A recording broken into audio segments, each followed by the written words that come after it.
The difference between *args and **kwargs is that **args passes variable number of non-keyworded arguments to a function, while **kwargs passes variable number of keyworded arguments to a function.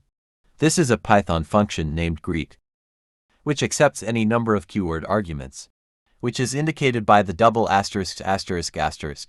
before the parameter name kwargs.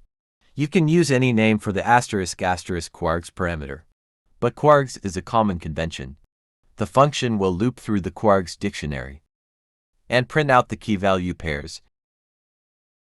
We will first call the greet function with 3 keyword arguments: name, age, and hobby.